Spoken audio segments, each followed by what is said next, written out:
สบายดีเด้อตอนนี้สิออกไปบุญสเตทแฟร์อลาสกาเนาะ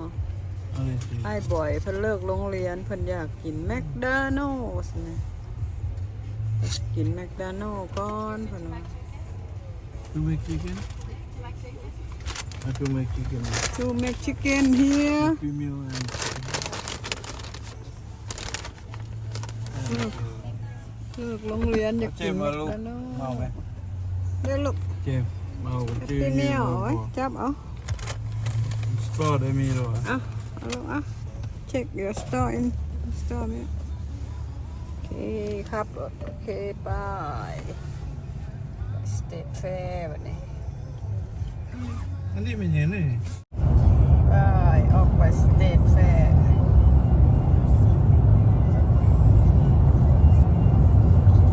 แฟร์ใหญ่อยู่อลาสกา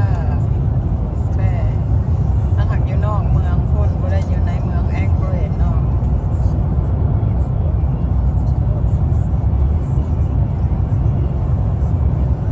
อยู่เมืองพาล์มเมอร์มาเฮสเตทแฟร์อยู่เมืองพาล์มเมอร์เชฟู เรื่องจะเลือกมาใส่ รถตัวนั้นเครซี่ได้เมื่อกี้โซเฟอร์คนเก่า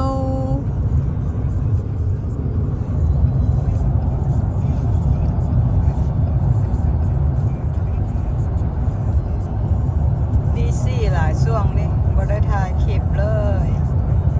บีซี่เฮ็ดเครื่องกินขายเฮ็ดยอทอดขายเฮ็ดเส้นข้าวเปียกนูดูเฮ็ดส้มปลาเฮ็ดอาหารลาวเฮ็ดขนมครกเฮ็ดหลายอันหลายแนวอยู่บีซี่คนเฮ็ดพาร์ตี้หลายกันเลยบีซี่บ่ได้ออกเที่ยว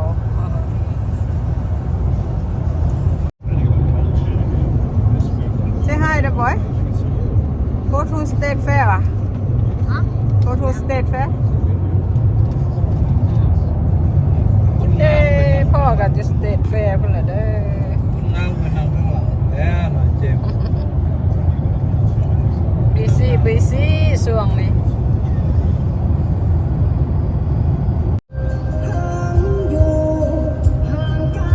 ฮอดครึ่งทางแล้วขี่รถออกมาบน State Fair ประมาณ45 นาทีเนาะ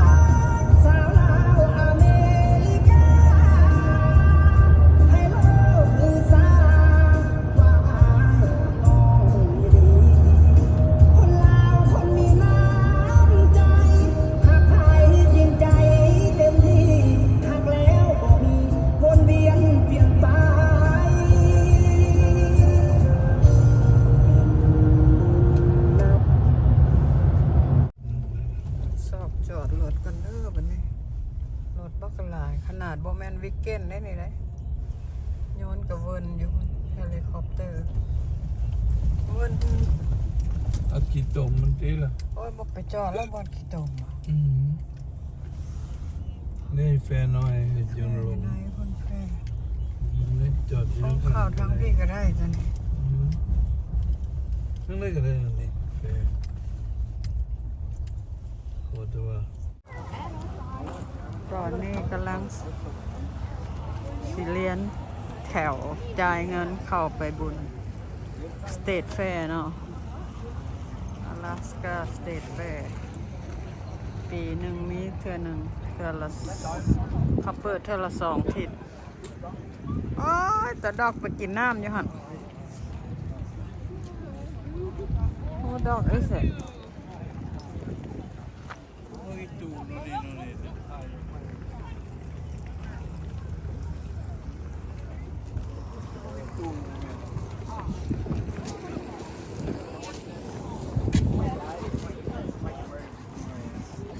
คือพวกตูขาเอ๊ะเบิ่งว่าคือพวกตูขาใช่กิมจีเจนซึ่งตัวมา ID one senior and me and one kid You want number from kimchi on number ID? Oh no, I don't need ID. How much? 2 adults, or I mean one He's senior. senior and then 1 adult and then a youth. Yeah. Yeah. Okay. 9 year. Okay, 1 senior, 1 adult, and 1 youth is $43. นี่บอก3 ดอน Yeah, yeah. โอเคพาเขา43 ดอนเข้ามาไหนบุญแฟร์เลย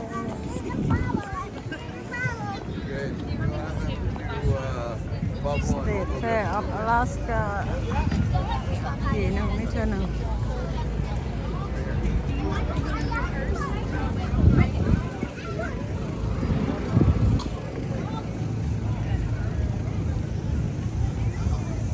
เพลงมาพี่ go this way เอาพี่มาไปท่ากระเจ้าเพลงไปพุ่น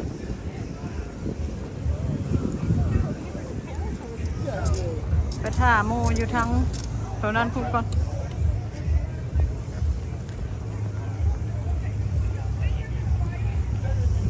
เรียนแถวท่าซึก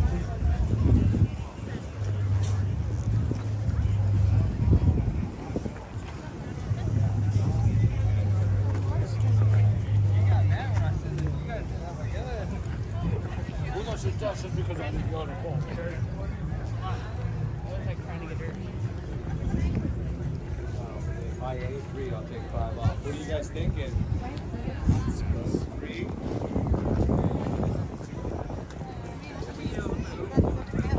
พุ่นไปพุ่นบอลอันพักบอลเขาอันนั้นนะโซ่พักพุ่นปะ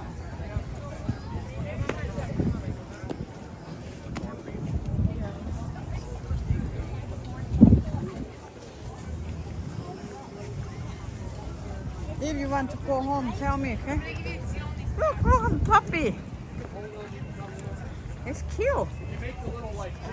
they'll come right over to you. Oh, cute puppy over there. Bye.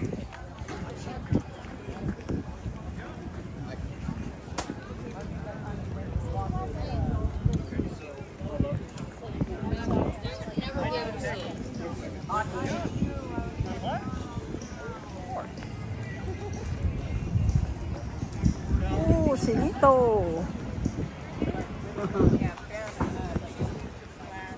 มีคนลาวมาขายฟูดได้ไงอยู่นี่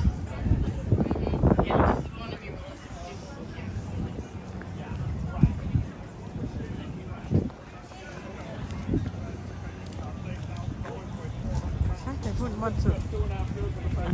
มันขอพูดมันขอโซ่พักคุณไม่ห้องน้ำ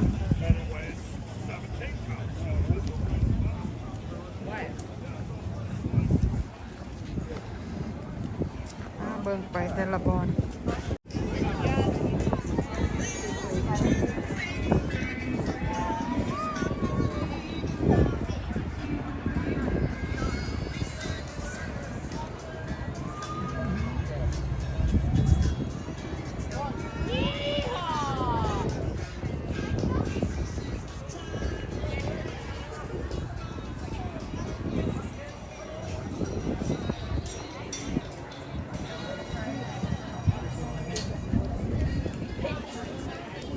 ไปอันเนี้ย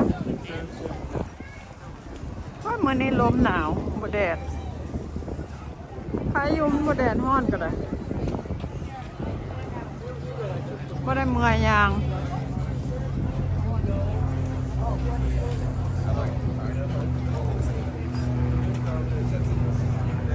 They have a lot of fresh veg. ก็ไปท่ากระเจ้าอยู่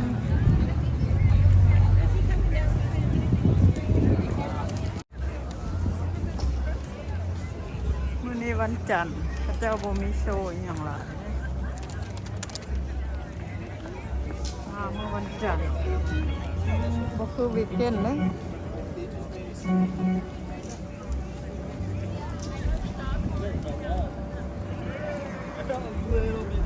คนนี้ห้องน้ำover there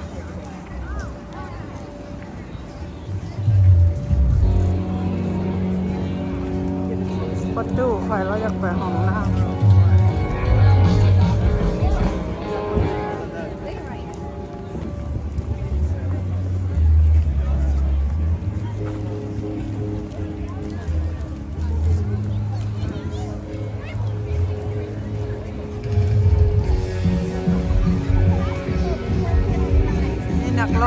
คือกันเด้ออยู่คนนักร้องคือคนนักร้องขอตัวเข้าห้องน้ำก่อน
เอาติ๊กเก็ตเหรอเอาสาวดันไปซื้อติ๊กเก็ตนะโอ้ไม่เอาไปเด้อ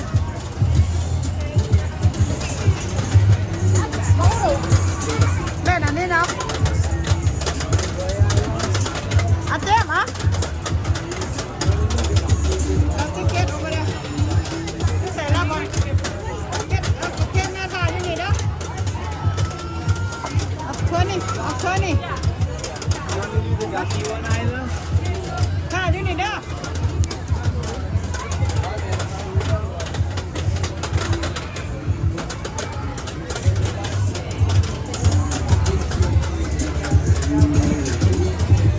ก็สิเล่นบาสเกตบอลนี่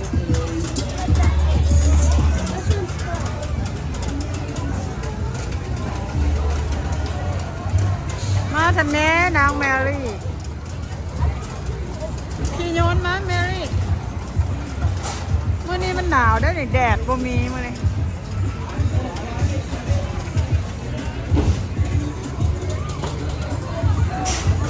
พาพอตู้เพลงมาอย่างคุณนางละนางนี่คุณลาพอตู้เพลง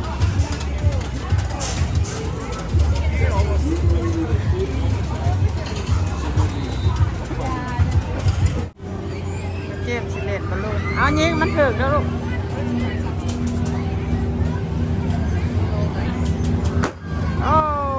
okay. That's two. What you got? Đây nhỉ?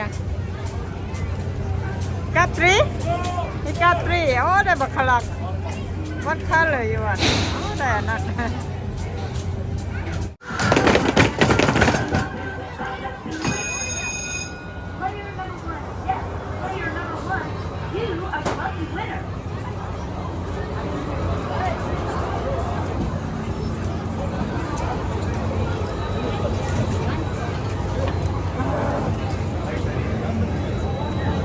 Lên nhỉ quá.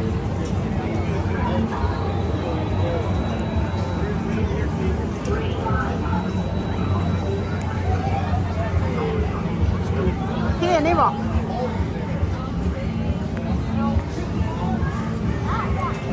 Ok vậy mẹ, liên theo ấy.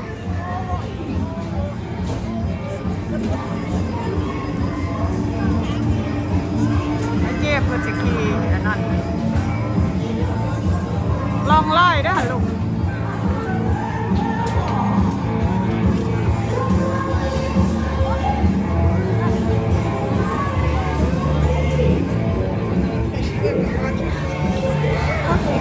ไปได้มันได้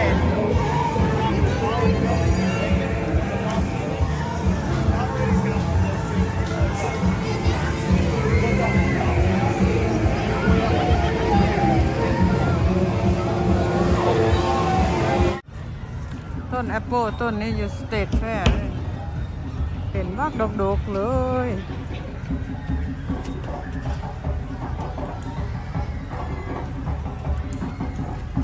เก็บไปเซมก่อน เขาไม่ให้หรอกเอาหาหน่วยคนน่ะเป็นบักละลายยังงานบุญแฟร์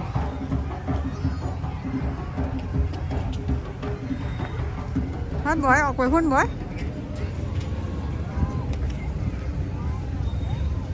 บอนเสาอันเวลเซ่ให้ผู้เฒ่าย่างอันนี้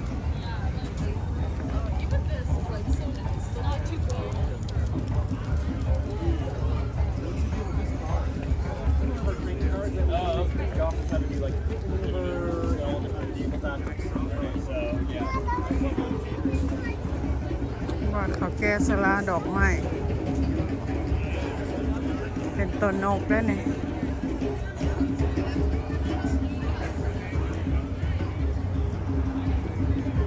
อุ้ยโอ้ยเยอะ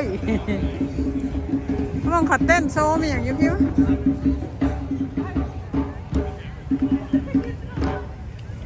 คนบลายเป็นดอกมันในวันจันทร์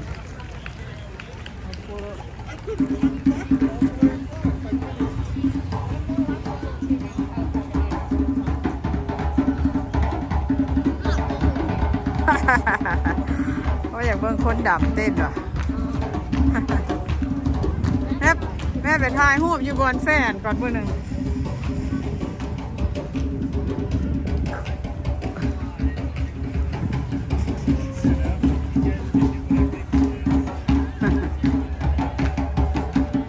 มีคนเบิ่งหลาย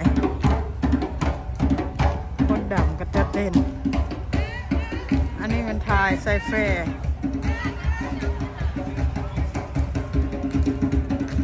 ไปบนอื่นต่อไปซอกประตูเขาก่อนไปสิไดบุลงทางไปใส่ละบุ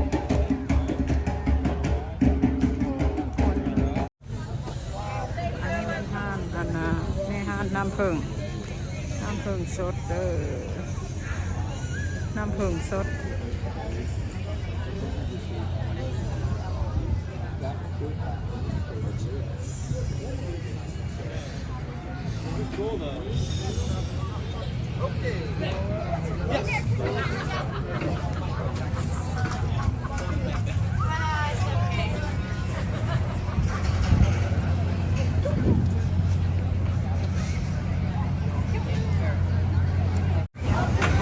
ไปบ่อยคนมาซื้อนี่กินแล้วไปซื้อแล้ว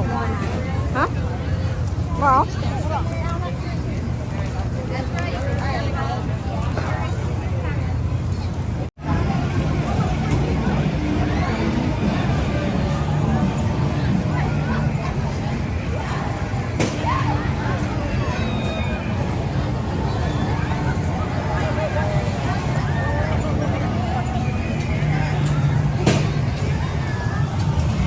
เจมส์สิทาขี้อันนี้ไอ้เจมส์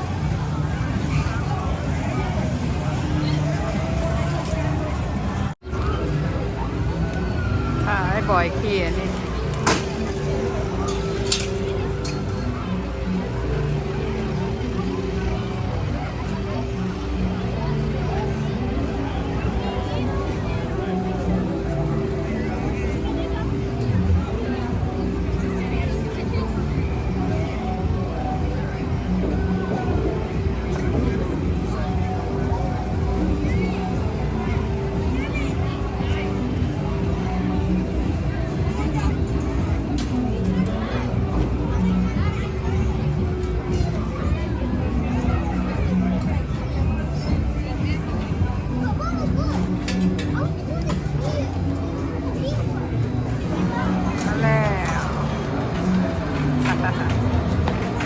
ออกมาก่อนงู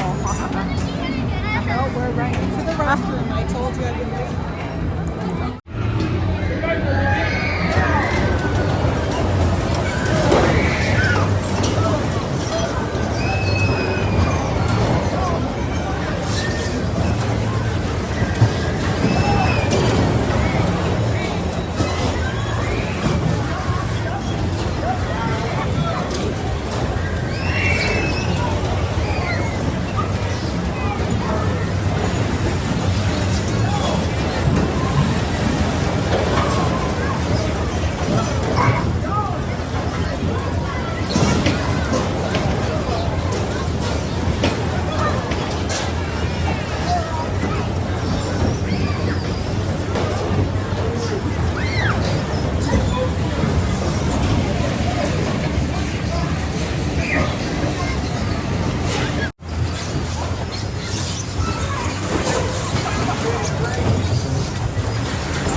let's go มีดอกโซ่อยากไปเบิ่งดอกโซ่อะ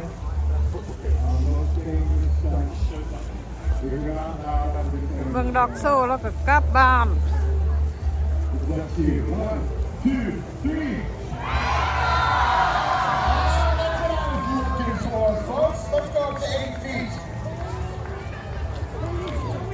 Well, maybe if I can put it up there. We did this stunt on America's Got Talent. We did it on Nickelodeon's Unleashed. And we did it on Sarah Silverman's Stupid Pet Tricks. Today at the Alaska State Fair, we're going to try it over 8 feet. Let's welcome Shazam back out here one more time. Come on, Shazam! Here's what's going to happen. Shazam is going to jump off of Whitney's back, launch over 8 feet in the air, and then hopefully land safely in my arms. Guys ready? All right, come on, everybody, clap your hands. Let's go. Give us a minute to set this up. Everything has to be perfect here.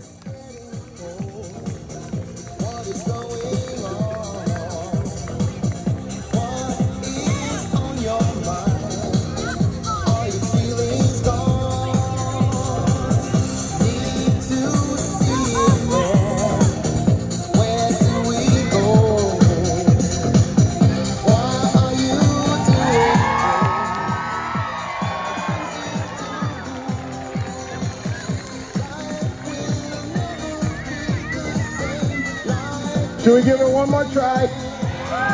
right, let's give it one more try.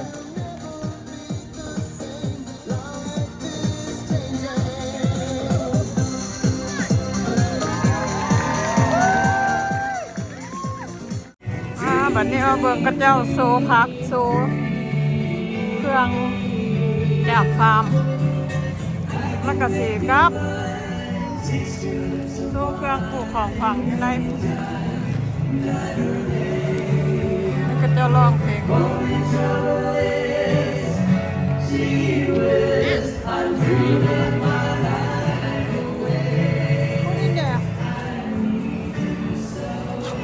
ักอื้อใหญ่พักกะลำใหญ่โชว์อยู่นอกนี่แหละ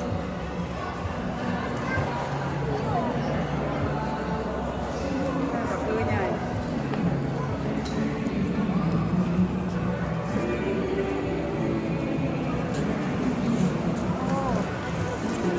2 ช้อนกับ35 ข้าวอื้อใหญ่แล้วนี่เด้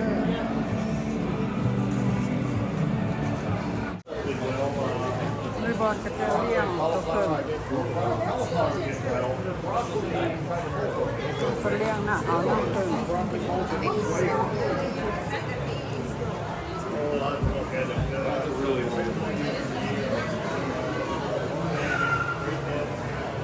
บิ่งบอลกระเจียวเอาพักมาสูมันโพเทโต้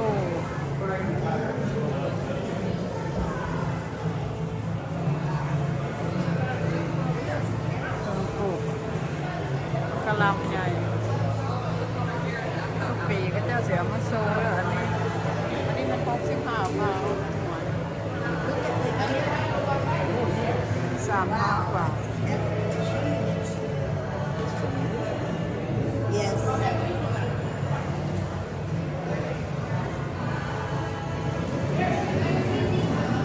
ที่นี่ใหญ่นั่ง31เท้าหมด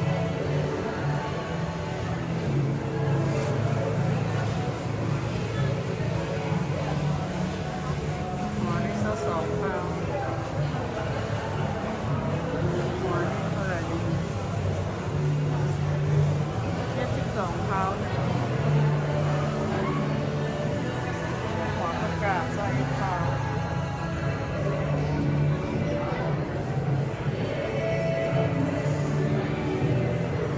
อย่างโซล่ะ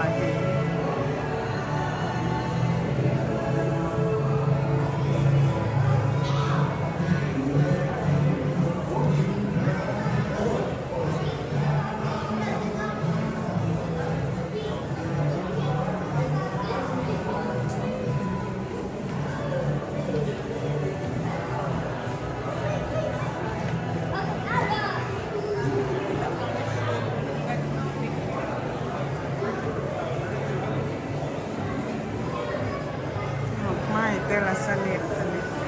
ดอกไม้ป่าไม่ได้ในหนาเนี่ยบลูเบอร์รี่กับของป่าไม่ได้ปลูกอันนี้ดอกไม้ป่าเมื่อไรเนี่ย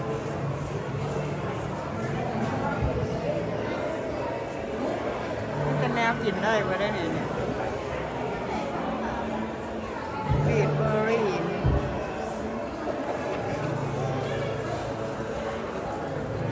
กินได้เบอร์ได้นี่อันนี้เนี่ยพวกดอกไม้ป่าเบิร์ดได้นี่นะดอกไม้ธรรมชาติเกิดเองธรรมชาติเลย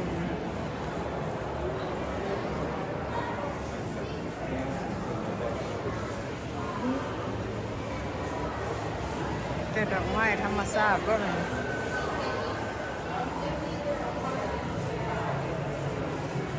ดอกมะสูนี่แต่ดอกงามๆเด้อดอกไม้ธรรมชาติดาวเรืองนี่ก็ธรรมชาติ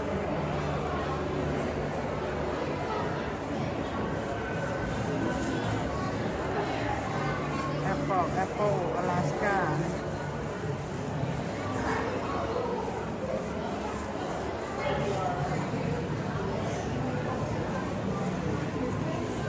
ก็เอาไปซอกคนก่อนจะได้เสื่อยว่ะอันนี้พระเจ้าเอาสัตว์เลี้ยงจากฟาร์มมาโชว์ให้เบิ่งอยู่ในสเตทแฟร์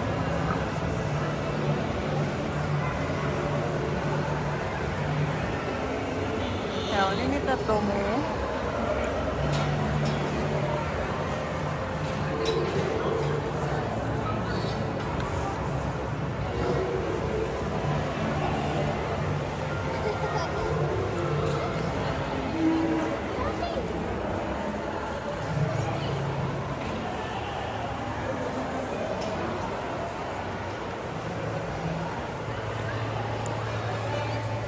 แถวนี้ตัวงัว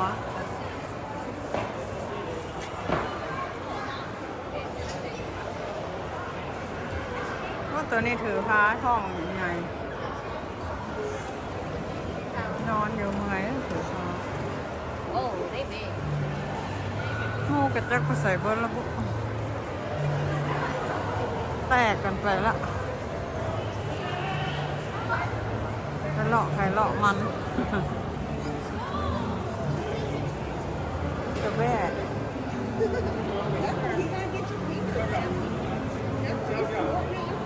สมองนี่จะตกด้วย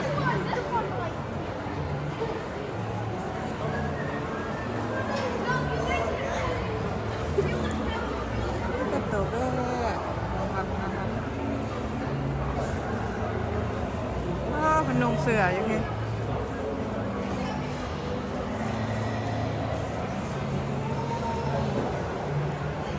เสือให้โชว์คิ้วนั่นน่ะ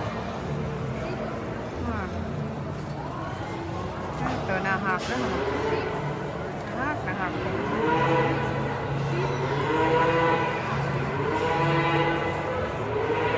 โอ้ตัววัวห้องตัวนาหักก็ได้เท่าไหร่ต้องเสือ โซ ให้เพิ่นเบิดคุณ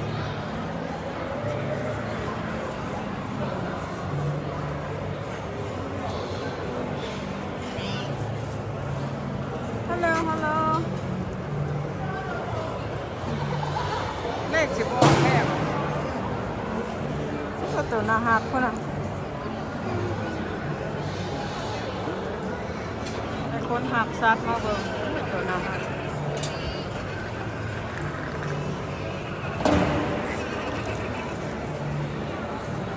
ฮัลโหลฮัลโหล so cute ไอ้โอ้ยบางคนบ่เคยเห็นคนนี่นี่น่ะฮัลโหลฮัลโหลน่ารักเด้นี่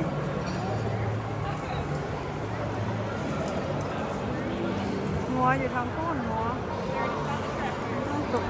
นกยุงเบิ่งตัวนกยุง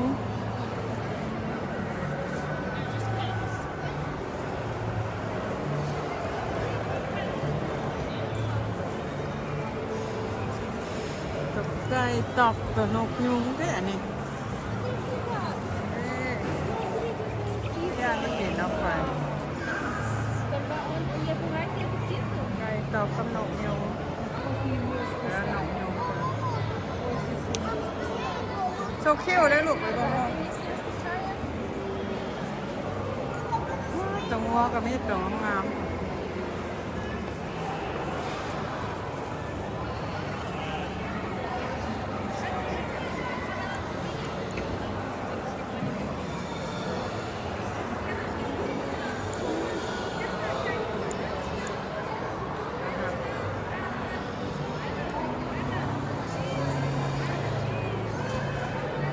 นมเลย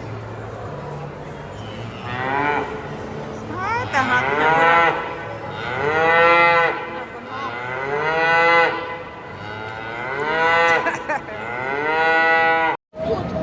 อ้าวพ่อกันเลยพ่อกันบอนสิครับใช่ให้เล่นฮัลโหลฮัลโหลนัดตัวนะเล่นจับมันตัวหน้าหักตัวฮะไปมัดทุกซอยละวะมันเล่นจับก็เล่นเล่นก็เอาล่อคนมาละเศร้าล่อเด้ฮะวะเศร้าแล้ววะขึ้นละชั่วโมงนึง5 กันไปได้2 ชั่วโมงคิ้วคนไหนไม่ต้องคิ้วเซลฟี่ธรรมดาเลาะเมื่อยละเตรียมกลับย่างกลับไปทางบนจอดรถแล้วอันนี้มันเครื่องสวนฟางกระเจ้ามาขาย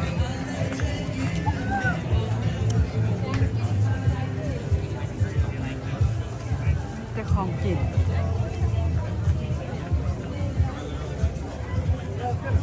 ย่างกลับแล้วแบบนี้